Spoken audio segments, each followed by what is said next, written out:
afternoon and welcome to this week's episode of The Poke Report. I'm Elizabeth Bauer. And I'm Courtney Brown. Thank you for joining us. Today we're going to talk about the OSU football team and the OSU soccer team.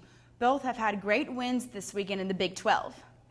Cowboy football beat UTSA this past weekend 43-13, and Dax Garman started in his second game and threw for 315 yards and 2 touchdowns. The offense, however, struggled. It would take another standout performance from the Cowboys' defense. Elizabeth, well, what do you think about last weekend's game? You know, I really think that the defense stepped up and played really well.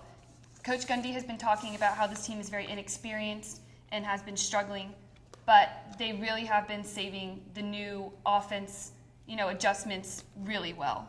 I really think you're right. I think they're going to have to really, rely on the defense to find their strategy and find their strong point.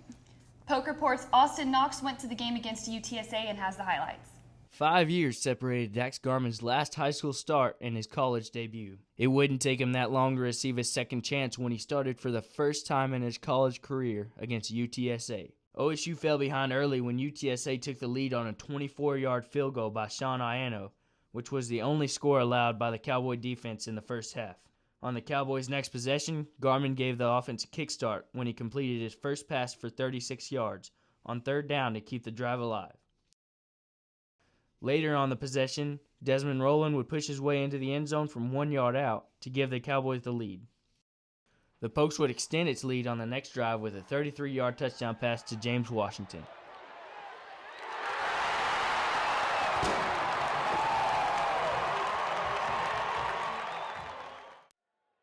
Garman would throw another touchdown pass in the second quarter, and at the end of the first half, the Cowboys had a 24-3 lead.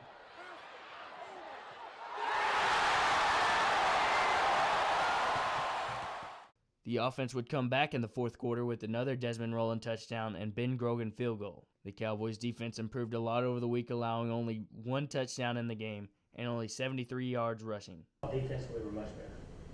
And I think they were a little bit more of an attack phase. And this team is pretty good on offense.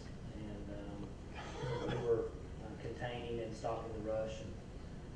And, when you hold a team to 2 yards per carry in the running game, it's a pretty good night. After allowing over 150 yards rushing last week against Missouri State, defensive lineman James Castleman knew they would have to come out and prove themselves against UTSA.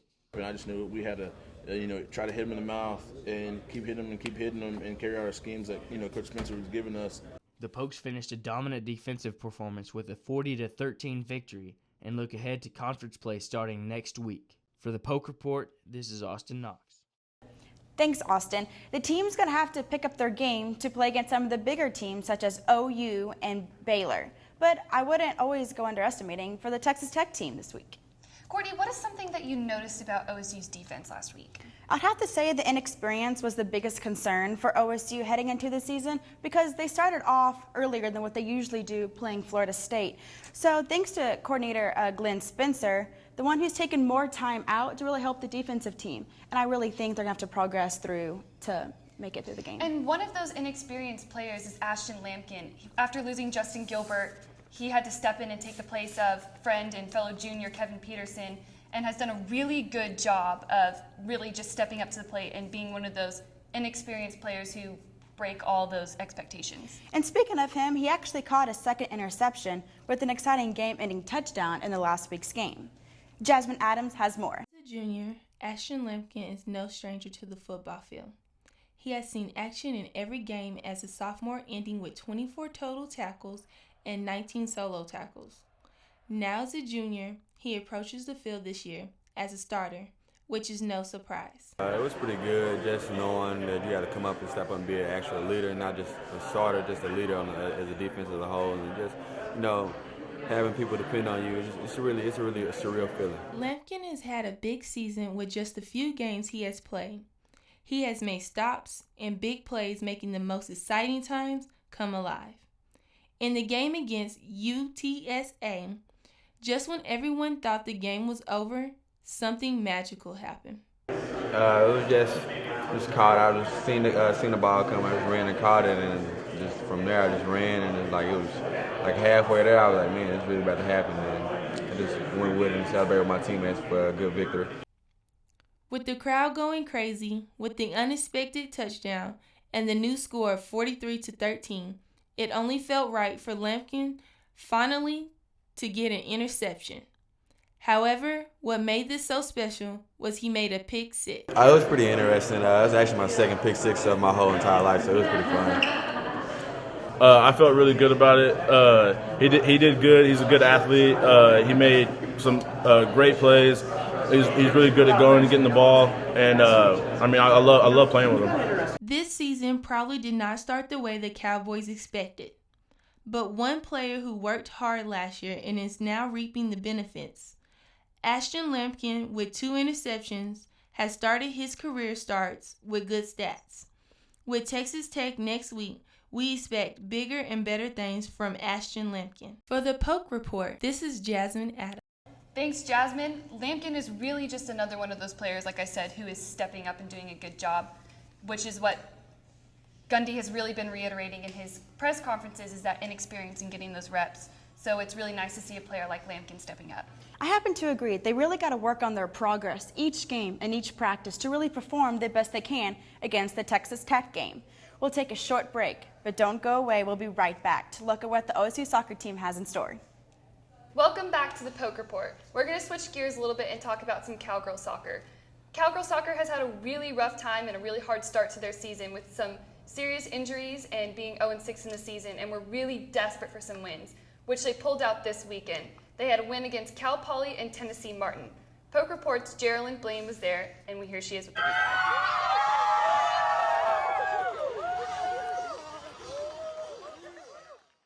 The Oklahoma State Cowgirls are no longer talking about getting their first win of the season.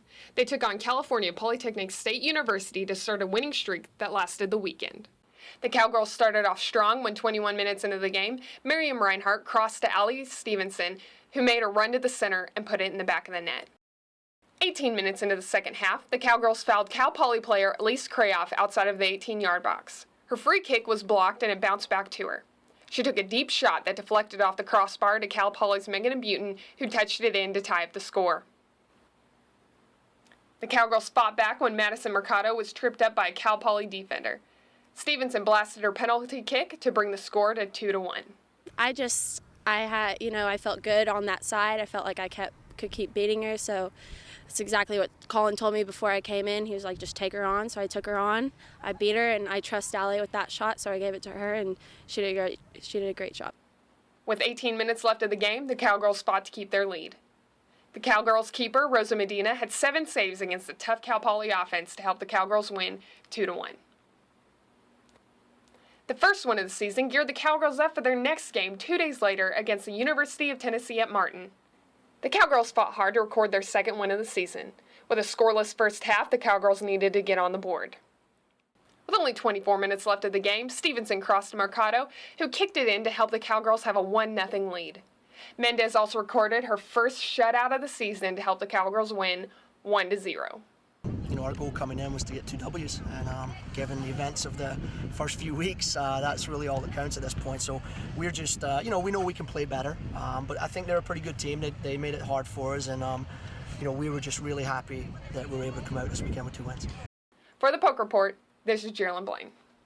There were some awesome players in this week's game, but one stood out from the rest. Reporter Katie Cox has more on Allison Stevenson as she scored for the first win for the Oklahoma State Cowgirl soccer. Junior midfielder Allie Stevenson might be considered one of the smaller players for the Cowgirls, but she continues to prove her size isn't a disadvantage after she single-handedly snapped OSU's 8-game losing streak since its loss in the 2013 Big 12 Championship Final against West Virginia. OSU coach Colin Carmichael says Stevenson is the last person to back down against any opponent. She's got a big heart. She doesn't back down from anything. We talk all the time about how hard she plays and how many headers she wins against bigger kids and stuff. So her big heart and her will to win is part of it, and then just learning how to cope with some of those bigger, stronger kids. Stevenson came to OSU as the highest-ranked recruit in the 2012 class and was 48th on the ESPN Rise Top 150 recruits for 2012. Nebraska, Missouri, and the University of Oklahoma also recruited her, but Stevenson said she found her home at OSU. I committed my sophomore year, and I just really liked the atmosphere. It was very family, felt like everyone's very friendly. Stevenson started all 20 games her freshman year, while leading the team with 5 assists, which also tied for 5th most in the Big 12. Stevenson has earned multiple Big 12 honors during her time at OSU, and after she scored the 2 goals that lifted the Cowgirls to their first win of the season, Carmichael says it was long awaited. I felt great. I think the girls were relieved, the coaches were relieved, and we knew it was coming. We just had to be patient with all the injuries we had. We knew it would take some time, but to finally get on the board with 2 wins was big. Stevenson now has 3 goals in OSU's last 2 games, and 3 of its 5 goals this season. While 2 of those goals ended the Cowgirls' losing streak, Stevenson says she's come a long way since her freshman year. College soccer is very physical, and freshman year I struggled with playing for 90 minutes and how physical it was, but I've learned how to adjust to the college soccer. Stevenson and the Cowgirls are slowly bouncing back as they brought home another victory after defeating the University of Texas Martin, which now makes their record 2-6. For the Poke Report, I'm Caitlin Cox. Thanks, Katie. Cowgirl soccer will also open up their first tournament this week at 7:30 on Friday night against Memphis. Cowboy football will also open up conference play on Thursday the 25th against Texas Tech. Thank you so much for joining us this week on the Poke Report. I'm Courtney Brown. And I'm Elizabeth Bauer. Have a good afternoon.